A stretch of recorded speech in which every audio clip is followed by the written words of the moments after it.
ఓం శుక్లాంబరధరం విష్ణుం శశివర్ణం చతుర్భుజం ప్రసన్నవదనం ధ్యాయేత్ సర్వవిఘ్నోపశాంతయే నారాయణం నమస్కృత్య నరం చైవ నరోత్తమం దేవీం సరస్వతీం వ్యాసం తతో జయముదీరయేత్ గురుర్బ్రహ్మా గురుర్విష్ణుః గురుర్దేవో మహేశ్వరः గురుః సాక్షాత్ పరం బ్రహ్మ తస్మై శ్రీ గురవే నమః. ఓం భగవద్గీత శ్రోతలకు ఆహ్వానం. మనం ఇదివరకు 3వ అధ్యాయం ప్రారంభంలో ఉన్నటువంటి భాష్యాన్ని దాదాపు 4 రోజులు చెప్పుకున్నాం. గత క్లాసుకు ముగిసింది, నాలుగు క్లాసులకు ముగిసింది అనమాట. దీనిలో చెప్పినదంతా కూడా మళ్ళీ రికాప్ చేసుకోవాల్సిన అవసరం లేదు, ఎందుకంటే దీనిలో జ్ఞాన కర్మ సముచ్చయవాదం అనే దాన్ని ఖండించారు శంకరాచార్యులు. ఎందుకంటే 2వ అధ్యాయంలో చాలా క్లియర్ గానే కృష్ణుడు చెప్పాడు. బై అండ్ లార్జ్ క్లియర్ గా ఉంది. అంత క్లియర్ గా జ్ఞాననిష్ట వేరే కర్మనిష్ట వేరే అని చెప్పినంత చాలా డెఫినెట్ గా చెప్పాను. ఇప్పుడు చెప్పబోయే 3వ అధ్యాయంలో చెప్పబోయేట్టుగా అంత క్లియర్ గా చెప్పకపోయినా కర్మ యోగం అంటే ఇది, జ్ఞాన యోగం అంటే జ్ఞాన యోగం అని మాట వాడలేదు, కానీ జ్ఞాన నిష్ట అంటే ఇది అని చెప్పని అన్నాడు.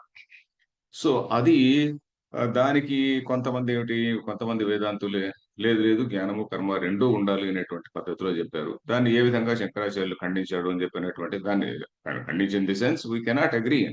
ఎందుకంటే ఒకే మనిషి ఒకే సమయంలో నేను జ్ఞాని అని కొంతసేపు, ఆత్మజ్ఞాని సర్వం కల్విదం బ్రహ్మ అనేటువంటి భావంలో ఉండడం, తర్వాత నాకు ఈ ఫలం కావాలి, ఇది మది కావాలి, ఇది కావాలి, నాకు ఈ లోకం కావాలి అని కర్మ చేయడం, ఈ రెండు కూడా కుదరవు కదా. అందువల్ల ఒకే సమయంలో ఒకే మనిషి అనుష్ఠించడానికి వీల్లేనటువంటివి అనేటువంటి కారణంతో శంకరాచార్యులు దాన్ని అంగీకరించలేదు.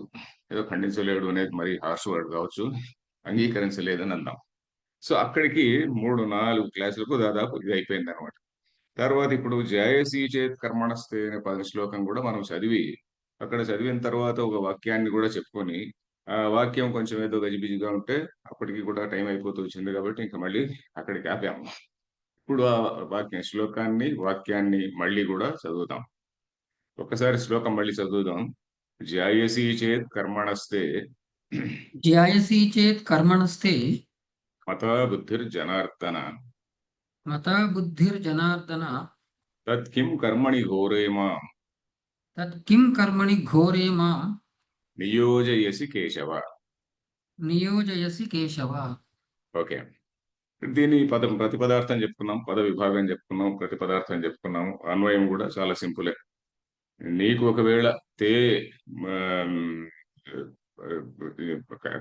కర్మణ జాయసి బుద్ధి ఇది తే మత చేత్ హే జనార్దన, కర్మ కంటే బుద్ధి గొప్పది, బుద్ధి అంటే జ్ఞానం గొప్పది అని నీ అభిప్రాయం అయితే, మత అంటే అభిప్రేత అంటే అభిప్రాయం, నీ అభిప్రాయమైన సో అని అట్లా అలాంటి తత్ కిం తత్ అంటే ఆ పరిస్థితిలో కిం కర్మని ఘోరేమా, నన్ను ఈ ఘోరమైనటువంటి కర్మలో ఎందుకు నియోగిస్తున్నావండి అని చెప్పినట్టున్నాడు. అంటే అర్జునుడి క్లియర్ గానే, బై అండ్ లార్జ్ క్లియర్ గానే అర్థమైంది. ఏమిటి, కర్మ కంటే జ్ఞానం గొప్పది అనే మాట కృష్ణుడు చెప్పాడు అనే విషయం క్లియర్ గానే అర్థమైంది. సో అక్కడ అది విషయము. దానిపైన మళ్ళీ పూర్వ వాళ్ళు కొంతమంది ఏంటి, వాళ్ళ ఎజెండా ఏదో ఉంటుంది కదండి, జ్ఞానము కర్మ రెండూ ఉండాలి అని చెప్పిన ఒకటి ఉంటుంది.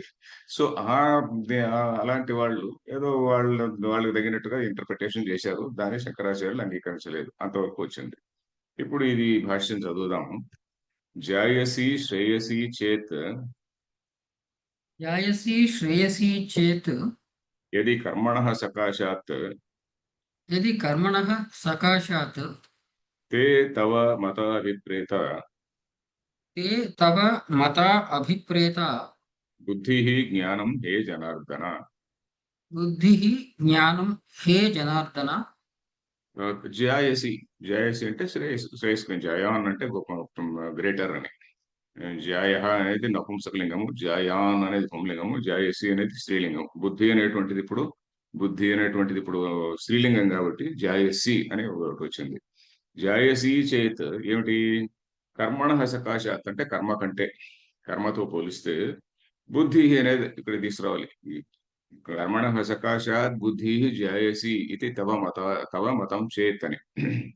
నీకు నీ కర్మ కంటే బుద్ధి గొప్పది అని నీ అభిప్రాయం అయితే అనే అభిప్రాయం.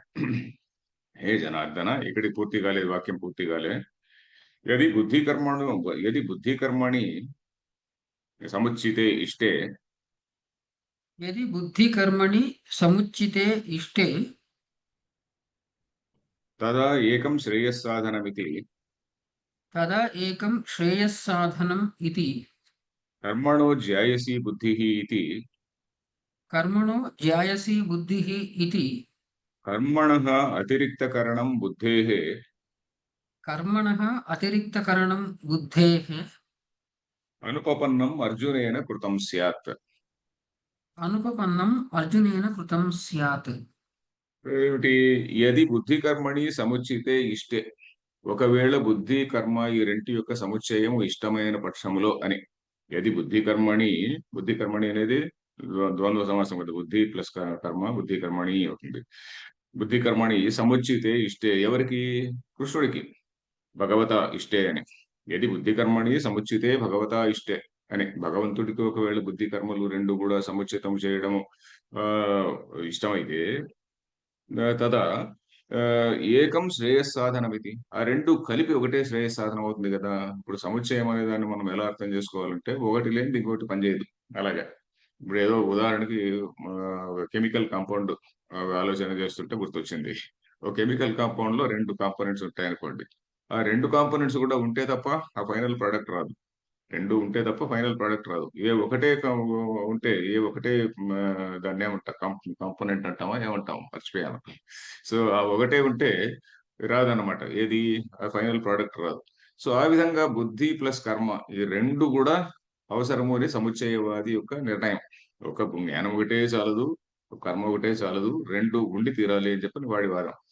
అలా ఉన్నప్పుడు ఆ రెండు కలిస్తేనే కదా ఒక శ్రేయస్ సాధనం అయ్యేది. ఆ రెండు కలిపితే శ్రేయస్సుకు సాధనం. ఆ కాంపౌండ్ ఏదైతే వస్తుందో దానికి సాధనం ఇది రెండు కలిపితేనే కదా. మరి అలాంటప్పుడు కర్మణో జయసి బుద్ధి ఇది, కర్మతో పోలిస్తే బుద్ధి గొప్పది అని చెప్పని కర్మను జ్ఞానాన్ని వేరు చేసి చెప్పడము అర్జునుడు చేసిన తప్పు కదా అని ఇక్కడ అర్థం. అర్జునేన అనుపపన్నం కృతం స్యాత్, అర్జునుడు అది చాలా ఇల్లాజికల్ గా చెప్తున్నాడు కదా అని అర్థం. ఇది బుద్ధి కర్మణి సముచితే ఇష్టే, భగవంతునికి ఇష్టమైన పక్షంలో తదా ఏకం శ్రేయస్సాధనం, ఇది ఒకే శ్రేయస్సాధనం ఒకటే అయిపోతుంది. రెండు కలిస్తేనే శ్రేయస్సుకు సాధనం. ఇది కర్మణ జాయసి బుద్ధి ఇది, కర్మ కంటే బుద్ధి గొప్పది అని. కర్మణ అతిరిక్తకరణం అంటే కర్మణ అతిరిక్తకరణం బుద్ధే, కర్మణ బుద్ధే అతిరిక్తకరణం అంటే ఏంటి? కర్మ నుంచి బుద్ధిని వేరు చేసి చెప్పడం, బుద్ధిని కర్మ నుంచి వేరు చేసి చెప్పడము. అతిరిక్త కరణం, అతిరిక్త కరణం అంటే వేరు చేయడం అనమాట. అతిరిక్త కరణం బుద్ధే అనుపపన్నం అర్జునేన కృతం స్యాత్, అర్జునుడు something which has done something which is improper, or improper కూడా కాదు, ఇల్లాజికల్. అనుపపన్నం అంటే ఇది యుక్తియుక్తంగా లేదు అని. అర్జునుడు చేసింది యుక్తియుక్తంగా లేదు, తప్పు చేశాడని కాదు, అర్జునుడు చేసింది యుక్తియుక్తంగా లేదు అని. ఇక్కడ ఈ వాక్యం కొంచెం మనం ఇబ్బంది పడ్డాం లాస్ట్. నహి తదేవ తస్మాత్ ఫలతః, तदेव तस्मात् तदेव तस्मात् फलतः ఒట్టి హీ ఉందా? నా కూడా ఉంది కదా. ఒట్టి హీ ఎక్కడ వస్తుంది? నహి, నా పెట్టుకోవాలి. నహి నహి తదేవ హి తస్మాత్ తస్మా ఫలతః అని ఉంది. ఓహో తదేవ హి, మళ్ళీ ఇంకో చోట కూడా ఇంకో హీ ఉందా? ఇంకో హీ అవును సార్. అనవసరం. తదేవ హి తస్మాత్ ఫలతః ఉందా నీ పుస్తకంలో? ఇచ్చాం సార్. నహి తదేవ హి తస్మాత్ ఫలతః. ఇంకో హీ అక్కర్లేదు. నహి ఓకే. తదేవ తస్మాత్ ఫలతః అతిరిక్తం స్యాత్. నహి తదేవ తస్మాత్ ఫలతః అతిరిక్తం స్యాత్. ఇక్కడ ఏమిటిది?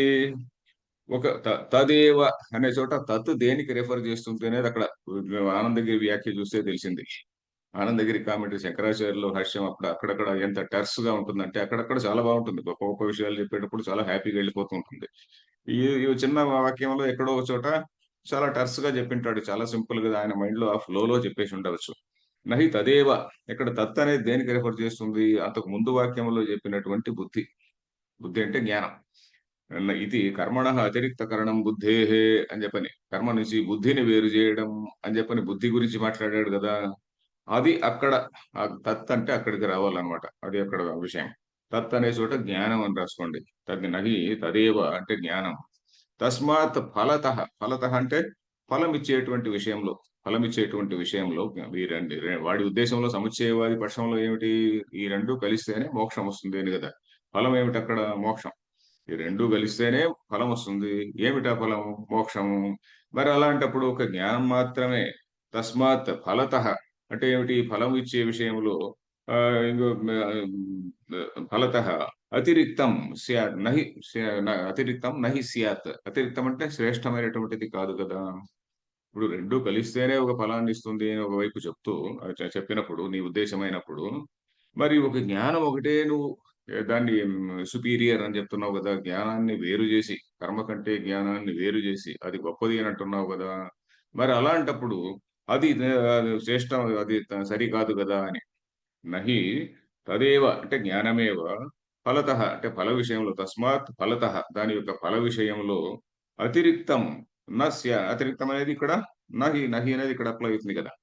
నహి అతిరిక్తం స్యాత్ అంటే దానికంటే ఫలము కంటే ఒక చిన్న కాంపోనెంట్. ఇప్పుడు జ్ఞానము, కర్మ 2 కలిస్తేనే మోక్షం వస్తుంది. జ్ఞానం ఒకటే గ్రేట్ అని నువ్వు ఒకటి చెప్పి, జ్ఞానం ఒకటే గ్రేట్ అని చెప్పని ఫల విషయంలో జ్ఞానమే గొప్పదనము అని నువ్వెలా చెప్తావు? చెప్పడానికి సరికాదు కదా! అని ఇక్కడ విషయం. సో ఇంకో మాట సరిపోయింది అర్థమైందనుకుంటా. అంటే సముచ్చయ పక్షంలో అయితే రెండిటికి ప్రాధాన్యం ఉంటుంది. సముచ్చయ పక్షంలో రెంటికి ప్రాధాన్యం ఉంటుంది. కానీ ఇప్పుడేం చెప్పాడు కృష్ణుడు స్పష్టంగా కర్మ కంటే జ్ఞానం గొప్పది అని అన్నాడు. ఎక్కడన్నాడు? రెండవ అధ్యాయంలో ఉదాహరణకి దూరేణ హ్యవరం కర్మ బుద్ధియోగ ధనంజయ ఇట్లాంటి మాటల్లో అన్నాడు కదా! దూరేణ హ్యవరం కర్మ అని హ్మ్. 2-49 తీసుకుంటే 49 కాదు. దూరేణ హ్యవరం కర్మ 59, 49 యాహ్! దూరేణ హ్యవరం కర్మ బుద్ధియోగాత్ ధనంజయ. బుద్ధౌ శరణమని విచ్చ అని చెప్పని అన్నాడు కదా! అంటే దూరం బుద్ధియోగంతో పోలిస్తే కర్మ అనేటువంటిది చాలా ఇన్ఫీరియర్. అవరం అంటే ఇన్ఫీరియర్ అని చెప్పాడు కదా! సో, ఆ విధంగా చెప్పడము మరి తప్పు కదా! కుదరదు కదా! అని తప్పు అని కాదు. కుదరదు కదా! అని అర్జునుడి యొక్క ఆశంక. అలాగే బట్ అయితే కృష్ణుడు ఏం చెప్పాడు? నెక్స్ట్ వాక్యాన్ని చూస్తే, తథా కర్మణః శ్రేయస్కరీ భగవతా ఉక్తా బుద్ధిః तथा कर्मणः श्रेयस्करी भगवता उक्ता बुद्धिः అశ్రేయస్కరం చ కర్మ కురు ఇతి अश्रेयस्करं च कर्म कुरु इति మాం ప్రతిపాదయతి मां प्रतिपादयति తత్ కిం ను కారణమితి तत् किं नु कारणम् इति భగవతః భగవత ఉపాలంభమివ కుర్వన్ भगवत उपालम्भम् इव कुर्वन् తత్ కిం కస్మాత్ కర్మణి ఘోరే క్రూరే तत् किं कस्मात् कर्मणि घोरे क्रूरे హింసాలక్షణే हिंसालक्षणे మాం నియోజయసి కేశవ ఇతి చ యదాహ मां नियोजयसि केशव इति च यदाह తత్ చ న ఉపపద్యతే. तत् च न उपपद्यते. ఓకే. ఇప్పుడు కర్మ ఇక్కడేం చెప్పాడు? కృష్ణుడు ఏం చెప్పాడు? తథా అంటే అయితే తథా అంటే ఇక్కడ ఈ సందర్భంలో అలా అయితే అన్నట్టుగా ఆ అర్థంలో చెప్పారు. ఎందుకంటే ఈ వాక్యం మొత్తం వాక్యాన్ని తీసుకుంటే ఆ విధంగా తీసుకోవాలి. ఇప్పుడు సముచ్చయ పక్షంలో అయితే రెండిటికి ప్రాధాన్యం ఉంటుంది. అయితే కృష్ణుడు మాత్రం దూరేణ కేవలం కర్మ కంటే బుద్ధి గొప్పది. జ్ఞానం కంటే ఇదేంటి కర్మ చాలా ఇన్ఫీరియర్ అనే మాట చాలా క్లియర్ గా చెప్పాడు. కర్మణః శ్రేయస్కరీ భగవతా ఉక్తా బుద్ధిః అన్వయం అన్వయాలు ఇక్కడ కూడా మార్చుకోవాలి. ఎలాగైతే మనం శ్లోకంలో మార్చుకుంటున్నామో వాక్యంలో కూడా అలా మార్చుకోవాలి. ఇక్కడ ఎలా చెప్పుకోవాలి? కర్మణః బుద్ధి శ్రేయస్కరి ఇది భగవతా ఉక్త. కర్మణః బుద్ధి కర్మణః అంటే కర్మ కంటే బుద్ధి జ్ఞానం శ్రేయస్కరి ఉక్త. శ్రేయస్కరి అంటే శ్రేయస్సును కలిగించేది అని భగవంతుడి చేత చెప్పబడింది అని మాకు. ఎందుకంటే మనం ఇప్పుడు రాస్తున్నటువంటి మోడర్న్ సాంస్క్రిట్ లో మన సాంస్క్రిట్ చాలా సింప్లిఫైడ్ సాంస్క్రిట్. కానీ పూర్వకాలం వాళ్ళు మాట్లాడినప్పుడు వాళ్ళ భాషలో అన్ని ఫ్లోలో వెళ్ళిపోతుంటుంది కదా! సో అది ఇక్కడ తథా కర్మణః బుద్ధి శ్రేయస్కరి ఇది భగవతా ఉక్త. కానీ అలా కృష్ణుడు ఏం చెప్పాడు? కర్మ కంటే బుద్ధి శ్రేయస్కరి అని చెప్పాడు. అశ్రేయస్కరం చ కర్మ కురు ఇది మాం ప్రతిపాదయతి. అశ్రేయస్కరమైనటువంటి శ్రేయస్కరం అంటే ఏంటి? శ్రేయస్సును కలిగించేది. శ్రేయస్సు అంటే ఏమిటి? మోక్షం. మోక్షాన్ని ఇచ్చేటువంటిది. అలాగే అశ్రేయసం చ కర్మ. అశ్రేయసం అంటే ఏమిటి? శ్రేయస్సును ఇవ్వజాలనటువంటిది. ఈ శ్రేయస్సును ఇవ్వజాలనటువంటి కర్మను చెయ్యి అని మాం ప్రతిపాదయతి. నాకది ప్రపోజ్ చేస్తున్నాడు. ప్రతిపాదనం అంటే ఒక చిన్న proposal you do do this అని ప్రతిపాదన అన్నట్టు ఉంటాం కదా. ప్రతిపాదన అంటే ప్రపోజ్ చేస్తున్నాడు అని. ఇక అంటే ఫోర్స్ చేయలేదు కదా. కృష్ణుడేం ఫోర్స్ చేయడం లేదు. ఇతను చెప్తున్నాడు ప్రతిపాదయతి. ఈ ప్రతిపాదయతి తత్ కిమ్ను కారణమితి. కారణం కిమ్ను అంటే ఏమై ఉండొచ్చు అని. కిమ్ను అనే మాటని ఎలా వాడతారంటే ఏమై ఉండొచ్చు అనే సెన్స్ లో వాడుతుంటారు. కిమ్ను కారణమితి భగవత ఉపారంభమివ కుర్వన్. భగవత అనే చోట ఒక విసర్గ కూడా ఉంటుంది. ఇప్పుడు మామూలుగా భాషలో చెప్పుకునేటప్పుడు సంధిలో ఆ విసర్గ పోతుందన్నమాట. భగవతః ఉపాలంభమివ కుర్వన్ అంటే దేవుడిని ఉపాలంభం చేస్తున్నట్టుగా. ఉపాలంభం అంటే ఏంటి? ఉపాలంభం అంటే ఏమయ్యా ఇలా చేస్తున్నావు అని మనం అంటుంటాం కదా. దేవుడిని మనం మన కల్చర్‌లో మనం దేవుళ్ళని కూడా అప్పుడప్పుడు నిలదీసి అడుగుతుంటాం. పరమేశ గంగ విడుము పార్వతీశాలున్ అన్నట్టుగా అప్పుడప్పుడు దేవుళ్ళని కూడా మనం నిలదీసి అలా చేయండి, ఇలా చేయండి. ఏమి దేవుడు ఇంత ఇట్లా చేస్తున్నావు అని చెప్పని మనం అంటుంటాం. సో భగవతః ఉపాలంభమివ కుర్వన్. యాస్ దో ఉపాలంభం ఆయన్ను ఏమండి ఇలా చేశారు అని కొంచెం అన్నట్టుగా అని. విసుక్కున్నట్టు కాదు, తిట్టినట్టు అని కూడా కాదు. ఉపాలంభం అంటే తిట్టడం అని కూడా కాదు. ఉపాలంభం అనే పదాన్ని మనం కావ్యాల్లో వింటుంటాం. ఉదాహరణకు చంద్రోపాలంబనం అంటాం. చంద్రోపాలంబనం అంటే నాయికానాయకులు ఆ విరహ సమయంలో నాయిక నాయకుడు చంద్రుడిని తిడుతుంటారనమాట వాళ్ళిద్దరు కూర్చొని. అయ్యా చంద్రుడు నువ్వు ఇంత చంద్రుని వెన్నెలేమో అందరికీ చాలా హాయిగా ఉంటుంది. కానీ వీళ్ళకి మాత్రం హాయిగా ఉండదు. వీళ్ళకి నానా కష్టాలు పెడుతుందట. ఆ విధంగా సో చంద్రోపాలంబనం అనేటువంటిది కావ్యాల్లో మన తెలుగు కావ్యాల్లో ముఖ్యంగా బహుశా అన్ని కావ్యాల్లో కూడా ఉండొచ్చు. హ్మ్. అది సంస్కృత కావ్యాల్లో చూసినట్టు గుర్తులేదు. ఎనివే తెలుగు కావ్యాల్లో ఖచ్చితంగా ఉంటుంది. సో చంద్రుడిని తిట్టడం అనేటువంటిది. ఆ ఉపాలంభం అంటే "ఇంత దారుణంగా ఉన్నావు చంద్రుడు, నువ్వెంత క్రూరుడు" అది ఇది అని అక్కడ తిడుతుంటారులెండి. కానీ ఇక్కడ తిట్టడం గాదు. ఉపాలంభమివ కుర్వన్ తత్ కిం కస్మాత్ ఎందువల్ల? కస్మాత్ కర్మణి ఘోరే క్రూరే. ఘోరమైనటువంటి, క్రూరమైనటువంటి కర్మలో ఏమిటి ఎందుకు గాని క్రూరము? హింసా లక్షణే. అంటే హింస అనేటువంటిదే దీని లక్షణం. ఇప్పుడు అర్జునుడు చేయవలసినటువంటి కర్మ ఏమిటి? యుద్ధం. యుద్ధం అనేటువంటిది హింసా లక్షణం. హింస అనేటువంటిది లక్షణంగా గలది. అలాంటి కర్మలో కిం మాం నియోజయసి కేశవ ఎందుకు నన్ను దీంట్లో పెడుతున్నావు? అని ఈ అర్జునుడు కూడా అడిగి ఉండేవాడు కాదు. ఒకవేళ ఆయన క్లియర్‌గా చెప్పి ఉంటే గాని, అర్జునుడు కూడా ఇది అడిగి ఉండేవాడు కాదు అని. క్లియర్‌గా క్లారిటీతో నీ స్టేటస్ ఇది అని గట్టిగా చెప్పుంటే. కానీ అర్జునుడి డౌట్ కూడా కొంతవరకు నిజమే. ఎందుకంటే మనం రెండవ అధ్యాయం మొత్తం చూస్తే, ఒకసారి రెండవ అధ్యాయం చూసాం మనం. 10వ శ్లోకం నుంచి 30వ శ్లోకం వరకు కృష్ణుడు ఏం చెప్పాడు? ఆత్మతత్వాన్ని గురించి చెప్పాడు. 10వ శ్లోకం అశోచ్యాననోశోచస్వం నుంచి ఆత్మతత్వాన్ని చెప్పాడు. తర్వాత మళ్ళీ ఏం చెప్పాడు? నేహా విక్రమ నాశోస్తి తర్వాత ఏం చెప్పాడు? లోక దృష్ట్యా లోక దృష్ట్యా నువ్వు స్వధర్మం అపి చావేష్య అని స్వధర్మాన్ని నువ్వు ఆచరించాలయా అని చెప్పాడు మళ్ళీ. తర్వాత 39, 40 నుంచి మొదలుకొని నువ్వు త్రైగుణ్య విషయ వేద తర్వాత నిస్త్రైగుణ్యో భవార్జున నిర్ద్వంద్వ అది ఇది అని చెప్పుకుంటూ వచ్చాడు. తర్వాత ఏమన్నాడు? కర్మణ్యేవాధికారస్తే నీకు కర్మేంద్రియ అధికారం అన్నది అనే మాట అన్నాడు. తర్వాత మళ్ళీ ఏమన్నాడు? శృతి విప్రతిపన్నమైనటువంటి నీ మనస్సు ఎప్పుడైతే మనస్సు నిశ్చలంగా నిలుస్తుందో అప్పుడు నీవు బుద్ధి యోగాన్ని పొందుతావు అనే మాట ఒకటి అన్నాడు. సో నువ్వు కర్మలందు నీకు అధికారం అని ఒకసారి అన్నాడు. నువ్వు బుద్ధి యోగాన్ని పొందుతున్నావు. శృతి విప్రతిపన్నాతే యదా స్థాస్యతి నిశ్చల సమాధ వచలా బుద్ధి తదా యోగమవాప్స్యసి అని చెప్పని అంటున్నాడు. నీ మోహ కలిండ తదా గంతాసి నిర్వేదం శ్రోతవ్యస్య శ్రుతస్య చ అని చెప్పని 52వ శ్లోకంలో ఉన్నాడు. ఇవన్నీ అప్పుడు అదేంటి జ్ఞానికి సంబంధించినవి.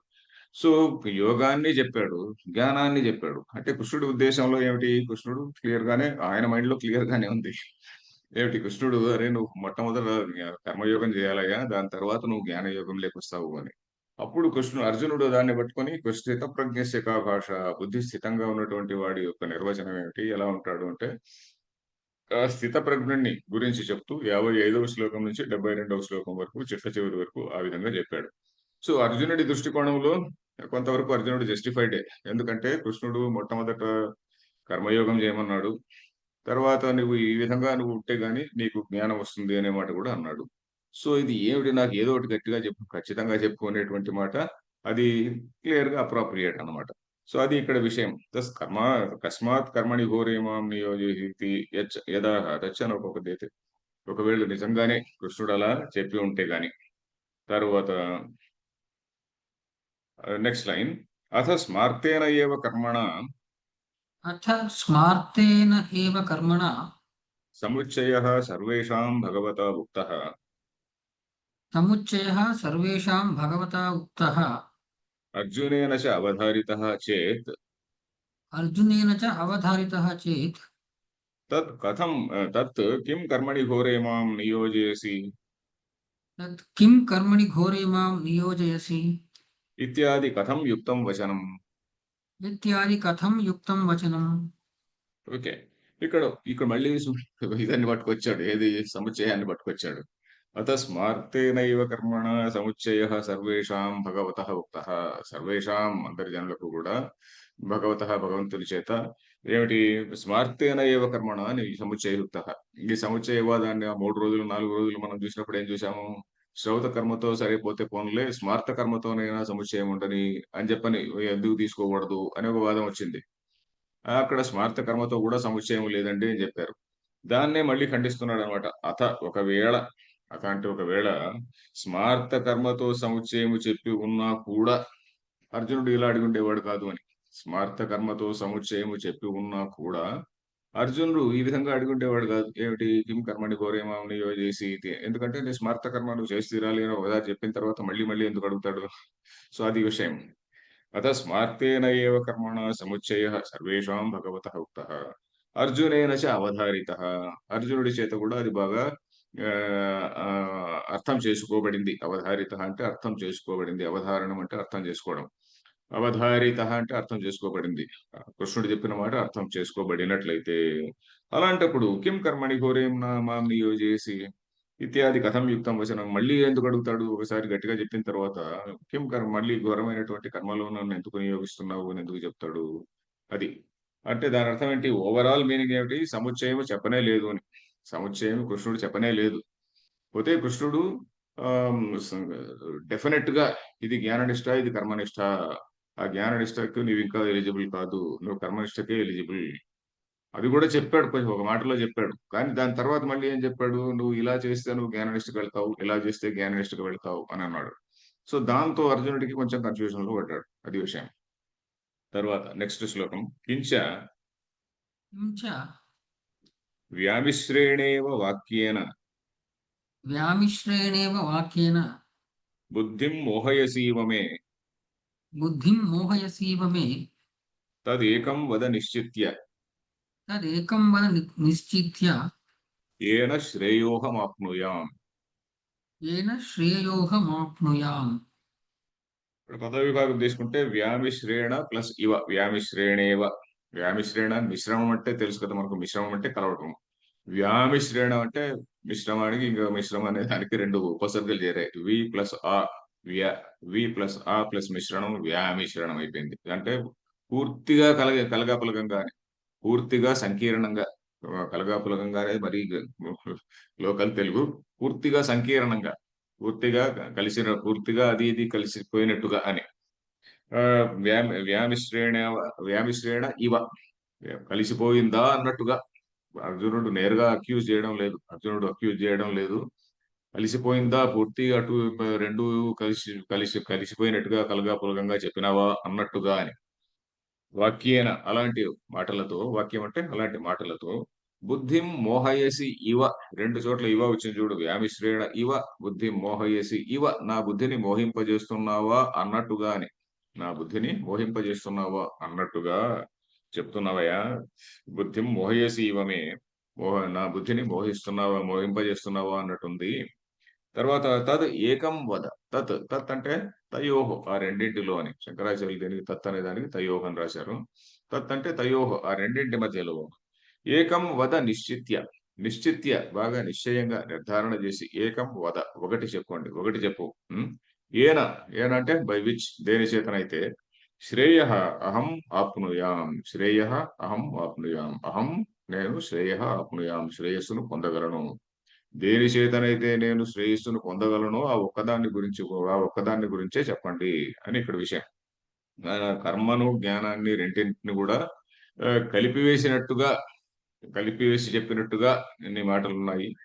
నీ మాటలు నన్ను బుద్ధిని మోహింపజేస్తున్నాయా అన్నట్లు ఉన్నాయి అని చాలా డిప్లొమాటిక్ అందామా ఏమందాం చాలా మర్యాదగా అడుగుతున్నాడు అర్జునుడు. తర్వాత వ్యామిశ్రేణ ఇవ వ్యామిశ్రేణ ఇవ యద్యపి వివిక్తాభిధాయీ భగవాన్ యద్యపి వివిక్తాభిధాయీ భగవాన్ తథాపి మమ మందబుద్ధేః తథాపి మమ మందబుద్ధేః వ్యామిశ్రం ఇవ భగవద్వాక్యం ప్రతిభాతి. వ్యామిశ్రం ఇవ భగవద్వాక్యం ప్రతిభాతి. తేన మమ బుద్ధిం మోహయసి ఇవ. తేన మమ బుద్ధిం మోహయసి ఇవ. ఓకే. వ్యామిశ్రేణ ఇవ అంటే చెప్పాం కదా ఇందాక వి ప్లస్ ఆ ప్లస్ మిశ్రమం వ్యామిశ్రేణ ఇవ బాగా కలిసిపోయినట్టుగా పూర్తిగా కలిసిపోయినట్టుగా రెండు మిక్సప్ అయింది అంటూ ఇంగ్లీష్ లో ఆ విధంగా. తర్వాత యద్యపి యద్యపి వివిక్తాభిధాయి భగవాన్ భగవంతుడు అదే పనిగా కన్ఫ్యూజ్ చేస్తాడా? కన్ఫ్యూజ్ చేయడు కదా. యద్యపి ఇవందో భగవాన్ శ్రీకృష్ణుడు వివిక్తాభిధాయి. వివిక్తాభిధాయి అంటే వివిక్తమైనటువంటి దాన్ని చెప్తాడు. అభిధానం అంటే చెప్పడం కదా. వివిక్తం వివిక్తం అంటే ఏంటి? బాగా వివేచన చేయబడింది, బాగా క్లియర్ గా నిర్ధారింపబడింది, బాగా స్పష్టంగా ఏది రైట్ ఏది తప్పని వివేకం అంటాం కదా. వివేకం అంటే ఏంటి? ఏది సరైనది ఏది సరైనది కాదు అని వివేకము చేయబడినటువంటిది వివిక్తము. వివేకము విసిర్ సేమ్ ధాతువే, విసిర్ అనే ధాతువే. వివేకము చేయబడినటువంటిది వివిక్తము. ఆ వివిక్తాన్ని చెప్పే స్వభావము గలవాడు వివిక్తాభిధాయి అని. ఆ చెప్పేటువంటి స్వభావము గలవాడు వివిక్తాభిధాయి అని. భగవంతుడు ఎప్పుడు కూడా చాలా స్పష్టంగానే చెప్తుంటాడు. అయినా కూడా తథాపి మమ మందబుద్ధే అయినప్పటికి కూడా యద్యపి తథాపి, యద్యపి అంటే ఈవెన్ అని, తథాపి అంటే ఈవెన్ దెన్ అని. తథాపి మమ మందబుద్ధే నాకు, నేను మందబుద్ధి అయినటువంటి నాకు అని. మందబుద్ధి అంటే ఏంటి? కొంచెం సున్ని ఉండలు అవి ఇవి ఎక్కువ తినడం వల్ల మందబుద్ధి అవుతుందట. ఆ విధంగా పాపం మందబుద్ధి అయినటువంటి నాకు వ్యామిష్టమివ భగవద్వాక్యం ప్రతిపాది.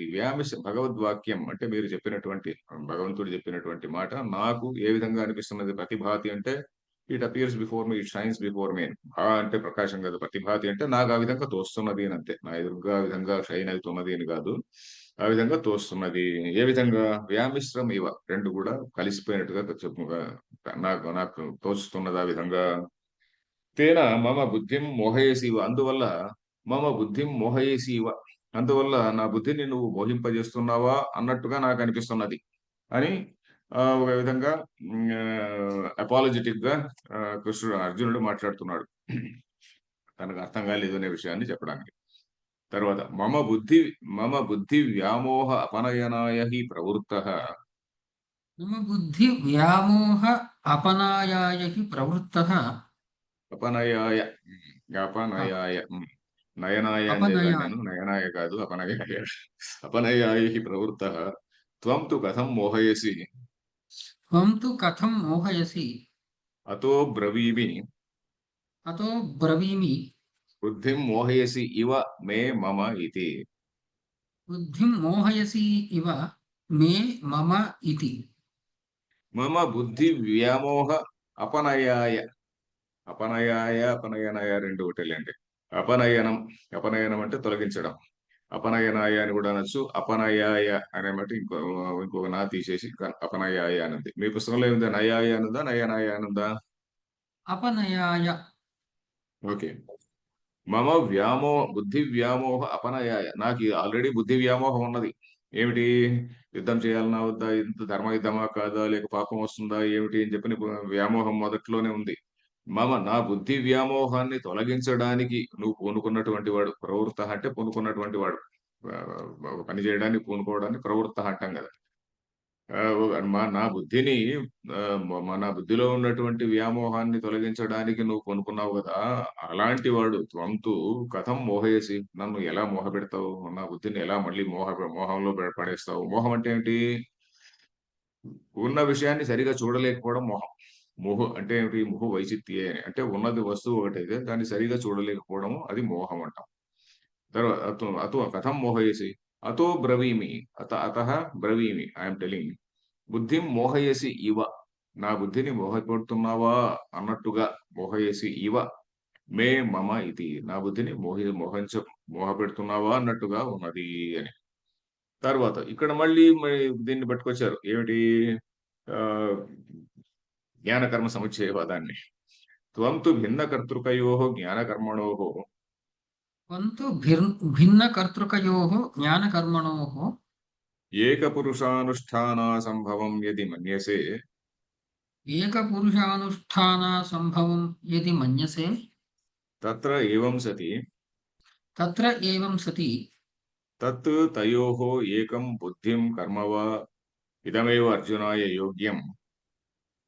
తత్ తయో ఏకం బుద్ధిం కర్మ వా ఇదమేవ అర్జునస్య యోగ్యం అను. కరెక్ట్. అర్జునస్య యోగ్యం బుద్ధిశక్త్యవస్థానురూపం బుద్ధిశక్త్యవస్థానురూపం ఇది నిశ్చిత్య వద బ్రూహి. ఇది నిశ్చిత్య వద బ్రూహి. ఏన జ్ఞానేన కర్మణా వా అన్యతరేణ ఏన జ్ఞానేన కర్మణా వా అన్యతరేణ శ్రేయః అహం ఆప్నుయాం ప్రాప్నుయాం. శ్రేయః అహం ఆప్నుయాం ప్రాప్నుయాం.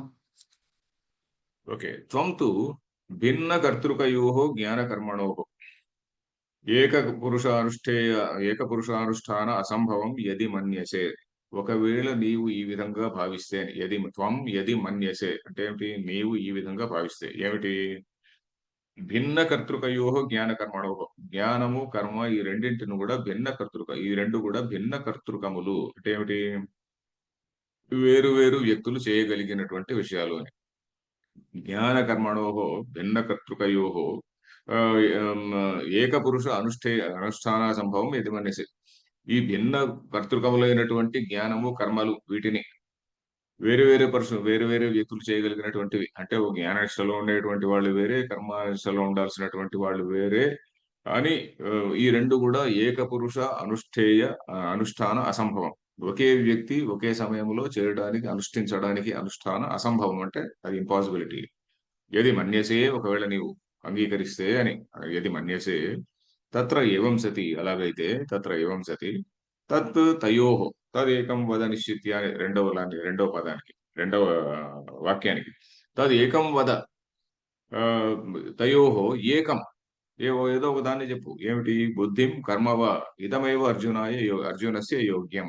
ఇదే అర్జునుడికి యోగ్యమైనటువంటిది. యోగ్యం అంటే ఏంటి? అప్రోప్రియేట్. ఈ అర్జునుడికి అప్రోప్రియేట్ అయినటువంటిది ఏంటి? బుద్ధిం కర్మవా.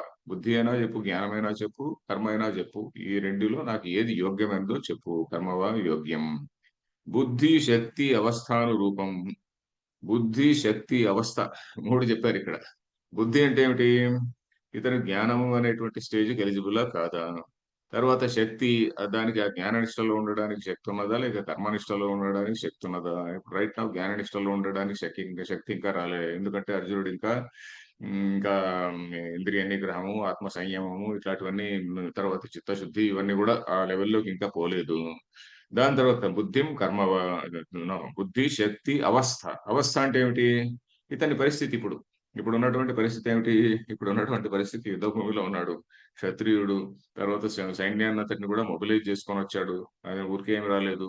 ఏదో కృష్ణుడు చెప్తేనో కృష్ణుడు ఆయన యుద్ధానికి ఏం ప్రేరేపించలేదు.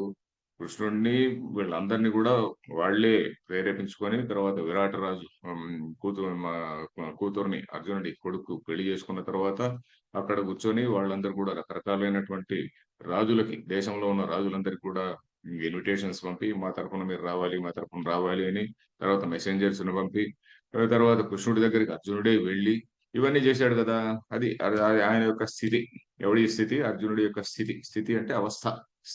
అవస్థ అంటే ఏంటి? మనం తెలుగులో అవస్థ అంటే ఏదో పాపం చాలా పెద్ద అవస్థల్లో ఉన్నాడు అనుకుంటాం కదా. అవస్థ అంటే అది కాదు. అవస్థ అంటే అతని యొక్క స్థితి. వీటికి అనుగుణంగా చెప్పాలి. మమ బుద్ధి శక్తి అవస్థానురూపం ఇది నిశ్చిత్య వద. నేను ఇప్పుడు ఇక్కడ యుద్ధ భూమిలో ఉన్నాను. తర్వాత నాకు జ్ఞాననిష్టకు యోగ్యత ఉన్నదా లేదా? శక్తి జ్ఞాననిష్టకు ఉన్నదా లేదా? జ్ఞాననిష్టలో శక్తి ఉన్నదా? కర్మలో శక్తి ఉన్నదా? ఇవన్నీ కూడా నిశ్చిత్య. ఇవన్నిటిని కూడా సరిగ్గా నిశ్చయం చేసి చెప్పు. వద అంటే బ్రూహి, చెప్పుము అని. దేని ఏన బై విచ్, ఏన అంటే బై విచ్ జ్ఞానేన కర్మణవ, జ్ఞానం చేత గాని కర్మ చేత గాని, అన్యతరేణ అంటే రెండింటిలో ఒకదాని చేత. జ్ఞానేన కర్మణవ అన్యతరేణ, జ్ఞానం చేత గాని ఆ మరొకటైనటువంటి కర్మ చేత గాని, అన్యతరేణ కర్మణావ.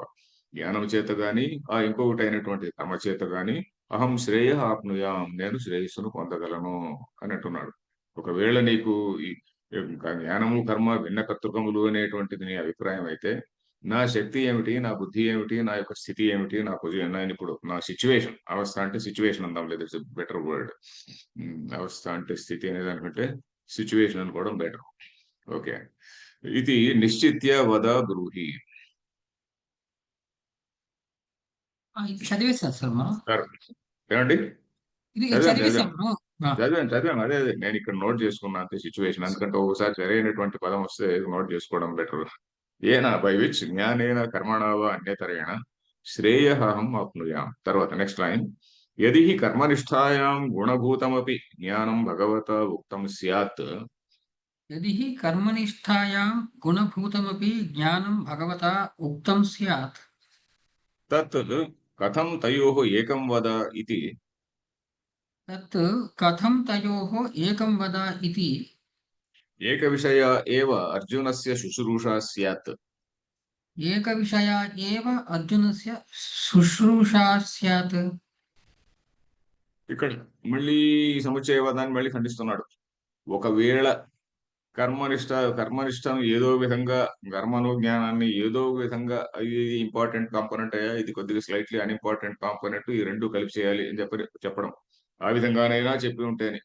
యది హి ఒకవేళ ఒకవేళ కృష్ణుడు ఈ విధంగా చెప్పి ఏమిటి, కర్మనిష్టాయాం గుణభూతమపి జ్ఞానం భగవత ఉక్తం స్యాత్. కర్మనిష్ట అనేటువంటిది ప్రైమరీ, గుణభూతం అంటే సెకండరీ. గౌణ గౌణ ప్రయోగం అని అంటుంటాం అప్పుడప్పుడు. గౌణం అంటే సెకండరీ సెన్స్ లో. గౌణార్థము అనే పదంలో మన కావ్యాల్లో కూడా గౌణార్థము, ముఖ్యార్థము, గౌణార్థము అంటారు. గౌణార్థం అంటే సెకండరీ సెన్స్. ముఖ్యార్థం ఎప్పుడైతే రాదో వాడు సింహం అండి అంటాం. వాడు సింహం అండి అంటే సింహము అనేటువంటి ముఖ్యార్థం రాదు కదా. అప్పుడు గౌణార్థం అంటే ఏమిటి, ఏదైనా సెకండరీ సెన్స్ మనం తీసుకుంటాం, ఒక ఫిగరేటివ్ మీనింగ్ అని తీసుకుంటాం. ఫిగరేటివ్ మీనింగ్ అని ఆ సందర్భంలో, కానీ ఇక్కడ సెకండరీ సెన్స్, సెకండరీ అన్ఇంపార్టెంట్ అనే అన్ఇంపార్టెంట్ లేదా గౌణార్థం అంటే సెకండరీ మీనింగ్. ఆ విధంగా తీసుకుంటాం. ఏమిటి, వాడు పరాక్రమవంతుడు, సింహం, వాడు సింహం అంటే అబ్బా పరాక్రమవంతుడు అండి అని. సో ఆ విధంగా దాన్ని గౌణం అంటాం. అదే విధంగా ఇక్కడ గుణభూతం అంటే ఏంటంటే గౌణ ప్రయోగం అని. గౌణ ప్రయోగము, గుణభూతం ఇట్లాంటి పదాలు వచ్చినాయంటే మనం సత్వరజస్తమో గుణాలు అని అనుకోకూడదు. అక్కడ ఆ కాంటెక్స్ట్ లో అర్థం వేరే. ఇక్కడ గుణభూతం అంటే సెకండరీ అనే సెన్స్ లో తీసుకోవాలన్నమాట. యది కర్మనిష్ట యందు గుణభూతమపి జ్ఞానం భగవతా ఉక్తం స్యాత్. అట్లీస్ట్ ఏదో దీన్ని కూడా జోడించుకోయా దాంతో పాటు అని ఒకవేళ చెప్పింటే, secondary sense at least in subsidiary way, in subsidiary sense అంత అనుకోండి. గుణభూతమపి జ్ఞానం భగవతా ఉక్తం స్యాత్. జ్ఞానం అనేటువంటి దాన్ని కూడా కొంచెం జోడించుకో అని చెప్పి ఉంటే, తదా అంటే తదా అలాంటప్పుడు కథం తయోః ఏకం వద. ఒకవేళ రెండు నువ్వు చేసి తీరాల్సిందే అని ఒకవేళ కృష్ణుడు చెప్పింటే, ఆ రెండులో ఏదో ఒకటి చెప్పు అని అర్జునుడు ఎందుకు అడుగుతాడు అని ఇక్కడ విషయం. తత్ తయోః ఏకం వద ఇది. ఆ రెండింటిలో ఏదో ఒకటి చెప్పు అని అని ఏక విషయ ఏవ అర్జునస్య శుశ్రూష స్యాత్. కథం అనేది ఇక్కడ తీసుకురావాలి. తయోః కథం ఏక విషయ ఏవ అర్జునస్య శుశ్రూష స్యాత్. అర్జునుడు ఏదో ఒక విషయాన్ని చెప్పు అని ఏ విధంగా అడిగి ఉండేవాడు అని. అంటే దీని అర్థం ఏంటంటే కృష్ణుడు చెప్పనే లేదు అని. కృష్ణుడు ఒకవేళ చెప్పి ఉంటే, కర్మనిష్టతో పాటు అంతో ఇంతో జ్ఞానం కూడా ఉంచుకొని చెప్పి ఉంటే, అర్జునుడు ఎలా అడిగి ఉండేవాడు. కథం శుశ్రూష స్యాత్. శుశ్రూష అంటే వినాలనేటువంటి కోరిక. అంటే ఆ ప్రశ్న వేశాడు అని అంతే. కథం అర్జునస్య శుశ్రూష స్యాత్ అంటే అర్జునుడు ఎందుకు ఆ విధంగా ప్రశ్న వేయగలడు, ఏ విధంగా వేయగలడు. ఒకవేళ సముచ్చయం చెప్పి ఉంటే రెంటిలో ఏదో ఒకటి చెప్పు అని అంటేవాడు. సముచ్చయమే చెప్పలేదు, అది సంగతి. ఈ నెక్స్ట్ వాక్యం కూడా అలాంటిదే. నెక్స్ట్ వాక్యం కూడా సముచ్చయ పురుషాన్ని చెప్పనే లేదు కదా అని చెప్పే విషయం. నహి భగవతా ఉక్తం నహి భగవతా ఉక్తం అన్యతరదేవ జ్ఞానకర్మణో వక్ష్యామి నైవ ద్వయమితి. అన్యతరదేవ జ్ఞానకర్మణోః వక్ష్యామి నైవ ద్వయం ఇతి. ఏన ఏన ఉభయప్రాప్త్యసంభవం ఆత్మనో మన్యమానః ఉభయప్రాప్తి అసంభవం ఆత్మనః మన్యమానో ఏకమేవ ఏకమేవ ప్రార్థయేత్. ఏకమేవ ప్రార్థయేత్. ప్రార్థయేత్. ప్రార్థయేత్. ఓకే. ఇంకోటి ఏంటి? నహి భగవతా ఉక్తం అన్యతరదేవ జ్ఞాన కర్మణో వక్ష్యామి. ఈ జ్ఞానము కర్మ ఈ రెండింటిలో ఏ ఒక్కదాన్నే నేను చెప్తాను అని నహి భగవతా ఉక్తం. కృష్ణుడు ఆ విధంగా ఏం చెప్పలేదు. నహి భగవతా ఉక్తం అంటే భగవంతుని చేత అలా చెప్పబడలేదు. సంస్కృతంలో అన్ని కూడా కర్మని ప్రయోగాలు వస్తుంటాయి కదా, మనం కర్తరి ప్రయోగంలోకి మార్చుకుంటుండాలి తెలుగులో మాట్లాడేటప్పుడు. కృష్ణుడు ఈ రెండింటిలో ఒకటే చెప్తాను అని అనలేదు. నహి భగవతా ఉక్తం అన్యతర దేవ. అన్యతరదంటే మీ రెండింటిలో ఒకటి మాత్రమే. రెండింటిలో అంటే జ్ఞానకర్మణో, అన్యతర దేవ జ్ఞానకర్మణో వక్ష్యామి. జ్ఞానము కర్మ ఈ రెండింటిలో ఒకటే చెప్తాను అని అనలేదు. నైవ ద్వయం, రెండు చెప్పను అనే మాట అనలేదు. ఒకవేళ అలా చెప్పి ఉంటే గాని అర్జునుడు ఏదో ఒకటి చెప్పు అని చెప్పని అడగడం కొంచెం అడిగి ఉండేవాడు. ఇప్పుడు అలా చెప్పలేదు. కృష్ణుడు అలా చెప్పలేదు కదా. కృష్ణుడు రెండు కూడా చెప్పాడు. రెండింటి యొక్క భేదాన్ని కూడా అంత మరీ క్లియర్ కట్ గా కాకపోయినా రెండింటి భేదాన్ని కూడా చెప్పాడు. జ్ఞానం అనేటువంటిది హయ్యర్ లెవెల్ అనేటువంటిది ఓవరాల్ 2వ అధ్యాయం సాంఖ్యయోగం అంతా మనం వింటే క్లియర్ గానే తెలుస్తుంది. అర్జునుడు కూడా అర్థమైంది అన్నమాట. కానీ ఇంకా కొంచెం క్లారిటీ కోసం అడుగుతున్నాడు ఇక్కడ అంతే. నహి భగవతా ఉక్తం అన్యతరదేవ జ్ఞాన కర్మణో వక్ష్యామి అని ద్వయమితి. భగవంతుడు అలా చెప్పలేదు కదా. ఒకవేళ అలా చెప్పింటే ఉభయ ప్రాప్తి అసంభవం ఆత్మనః మన్యమాన. ఈ రెండు చేయాలి అనేటువంటి, ఈ రెండు నాకు వస్తాయి అనేటువంటి, ఒకవేళ నేను ఒకటే చెప్తాను ఆ, ఒకవేళ చెప్పి ఉంటే మళ్ళీ నాకు ఒకటే చెప్పు అని ఎందుకు అడుగుతాడు? ఆ రెండిట్లో ఒకటే చెప్తాను అని ఎందుకు అడుగుతాడు? నీకు ఒకటే చెప్తాను అని కానీ కృష్ణుడు ఇదివరకే చెప్పింటే మళ్ళీ ఒకటే చెప్పు అని ఎందుకు అడుగుతాడు అని. రెండు కూడా చెప్పాడు. రెండు కూడా సముచ్చయంగా చెప్పలేదు, వేరువేరుగానే చెప్పాడు. వేరువేరుగా చెప్పాడు. ఆ రెండింటిలో డిఫరెన్సెస్ కూడా చెప్పాడు. అందువల్ల అర్జునుడు అడగాల్సి వచ్చింది. రెండింటిలో డిఫరెన్సెస్ చెప్పినా కూడా అంత క్లియర్ గా లేదు. ఎందుకంటే మనం కూడా దాన్ని 2వ అధ్యాయం స్ట్రక్చర్ ను బట్టి చూస్తే కర్మ దూరేణ కేవలం కర్మ అని కూడా చెప్పాడు. తర్వాత నువ్వు ఇలాగైతే నువ్వు శృతి విప్రతిపన్న, నీ మనసు ఎప్పుడైతే శృతి విప్రతిపన్నమై ఆ, అలా శృతి విప్రతిపన్నమైనటువంటి నీ బుద్ధి ఎప్పుడైతే నిశ్చలంగా నిలుస్తుందో అప్పుడు నువ్వు యోగాన్ని పొందుతావు. ఇలాంటివన్నీ కూడా చెప్పాడు. మరి ఇది అది ఇది రెండు కూడా చెప్పాడు. ఇది ఫస్ట్ స్టేజ్, అది సెకండ్ స్టేజ్ అని క్లియర్ కట్ గా చెప్పలేదు. అందువల్ల అర్జునుడికి కన్ఫ్యూజన్ వచ్చింది. అది విషయం. ఈ వాక్యం క్లియర్ గానే ఉందా శ్రీనివాస్? ఎస్ నహి సార్. భగవతా ఉక్తం అన్యతరదేవ జ్ఞాన కర్మణో వక్ష్యామి అనే ద్వయమితి. శ్రీకృష్ణుడు నేను ఒకటే చెప్తాను రెండు చెప్పను నాడు చెప్పలేదు. అలా చెప్పుంటే ఇప్పుడు ఈయన నాకు ఏదో ఒకటి చెప్పు అని అడిగేవాడు కాదు కదా. అర్జునుడు ఏకమేవ ప్రార్థయే. ఒకవేళ నేను ఆ విధంగా చెప్పింటే ఒకటే చెప్పు అని చెప్పని అడిగేవాడు కాదు కదా అని. సో అది విషయం. తర్వాత ప్రశ్నానురూపమేవ ప్రతివచనం. ప్రశ్నానురూపమేవ ప్రతివచనం. ప్రశ్నకు అనురూపంగానే అంటే అడిగిన ప్రశ్నకు అనురూపంగానే ప్రతివచనం ఉన్నది. ప్రశ్న ఏమడిగాడు? ఆ కర్మ కంటే బుద్ధి గొప్పది అని చెప్పని నువ్వు అనుకుని నీ అభిప్రాయం అయితే ఎందుకు నన్ను కర్మలో ప్రేరేపిస్తున్నావు అనేవారు అడిగాడు కదా. దానికి అనురూపంగానే చెప్తున్నాడు. ఎవరు? కృష్ణుడు చెప్తున్నాడు.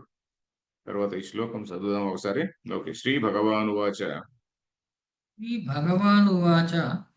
లోకేస్మిన్ వివిధా నిష్ఠా లోకేస్మిన్ వివిధా నిష్ఠా పురా ప్రోక్తా మయా నఘ పురా ప్రోక్తా మయా నఘ జ్ఞానయోగేన సాంఖ్యానాం జ్ఞానయోగేన సాంఖ్యానాం కర్మయోగేన యోగినాం.